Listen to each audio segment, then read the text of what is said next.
On a longtemps cru, n'est-ce pas, que la musique pouvait changer le monde. Et puis, quelque chose a changé. Aujourd'hui, on va explorer ensemble comment notre façon de parler des crises s'est complètement métamorphosée. Et pour ça, on va suivre deux figures, deux symboles qui, à 50 ans d'écart, incarnent cette transformation radicale.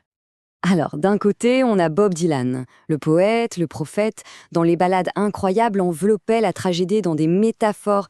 Et de l'autre, Greta Thunberg, dont les accusations, elles, sont directes, tranchantes. Elles transforment l'urgence en slogan. L'un y chantait avant le déluge, l'autre, elle parle en plein dedans. Et c'est cette opposition qui est vraiment au cœur de tout ce qu'on va voir aujourd'hui. La grande question, c'est donc celle-ci. Qu'est-ce qui s'est passé? Comment est-ce qu'on est passé de la chanson qui nous invite à réfléchir, à penser, au cri qui, lui, exige une réaction immédiate? C'est le voyage qu'on va faire pour essayer de comprendre la fin d'un monde de symboles et la naissance d'un tout autre langage. Allez, on plonge. On retourne au début des années 60, en Amérique. Le monde de Bob Dylan, c'est un monde où plane une sorte d'apocalypse morale imminente. La menace nucléaire, les tensions raciales. Et dans ce contexte, la protestation, eh bien, c'est une forme de poésie. Une poésie à la fois puissante et très, très ambiguë. Et ce qui est absolument fascinant, c'est que quand Dylan chante « A hard rain's gonna fall », il ne parle pas du tout de la météo. Pas du tout. Sa prophétie, c'est une métaphore. La fameuse pluie dure, ce sont les bombes, oui, les larmes, les mensonges. En fait, c'est un appel à être lucide face à une dégradation morale, une sorte de purification à venir qui reste complètement dans le domaine du symbole. Et ça illustre parfaitement le changement de support. Le vinyle de Dylan, ça demandait tout un rituel. Il fallait poser le disque, l'écouter, attendre, tourner la face B. C'était un temps long, un temps qui laissait la place à l'interprétation. Le tweet, lui, il défile, il s'efface en quelques secondes. On est vraiment passé du temps long de l'art au temps ultra court de la communication. Et donc, le point crucial, il est là. Dylan y résistait à la simplification. Sa poésie, elle était nourrie de visions presque surréalistes, de références bibliques. Elle n'offrait jamais de réponse toute faite. Au contraire, elle créait un espace d'incertitude, un véritable lieu pour la pensée. Il alertait, mais sans jamais hurler. Et puis, voilà le tournant. Un déluge, mais un déluge symbolique, va petit à petit tout emporter sur son passage. Et surtout, le pouvoir de cette parole poétique.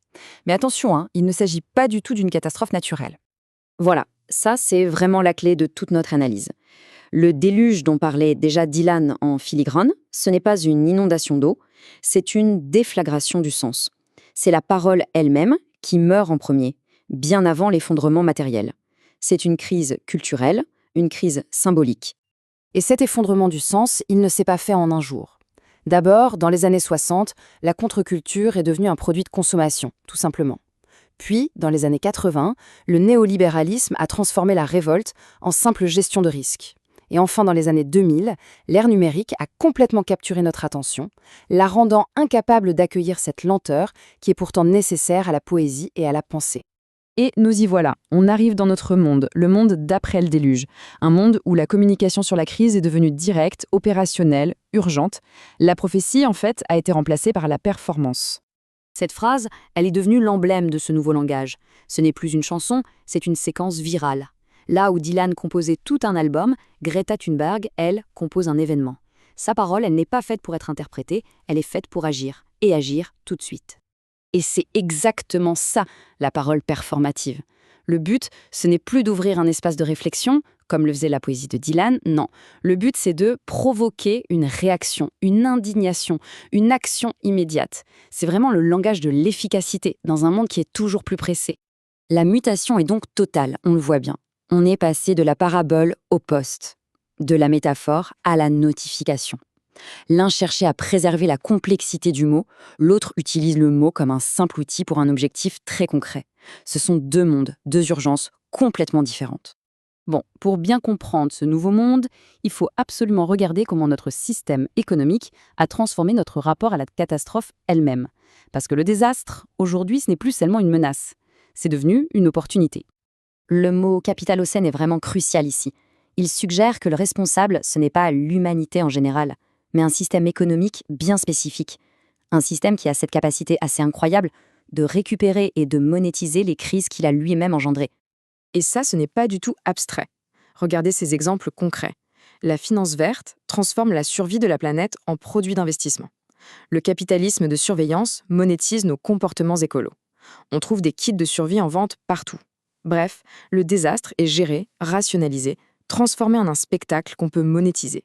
Et ça, c'est peut-être l'idée la plus importante de toutes. Le déluge, ce n'est plus un événement futur qu'il faut à tout prix éviter. On est déjà dedans.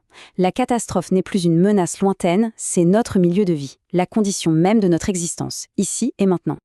Alors, la question c'est, que reste-t-il? Si la fin, au sens symbolique du terme, a déjà eu lieu, comment est-ce qu'on peut réinventer du sens? C'est justement là qu'émergent de nouvelles formes de parole, de création, de politique. Face à cette marchandisation de l'urgence, on voit apparaître de nouvelles réponses. Des réponses artistiques, politiques, qui ne cherchent plus du tout l'efficacité virale, mais plutôt la profondeur. On se met à ritualiser la perte, à valoriser la lenteur contre la vitesse, et surtout à chercher à relier les gens plutôt qu'à simplement dénoncer. Et ça, c'est une transformation fondamentale.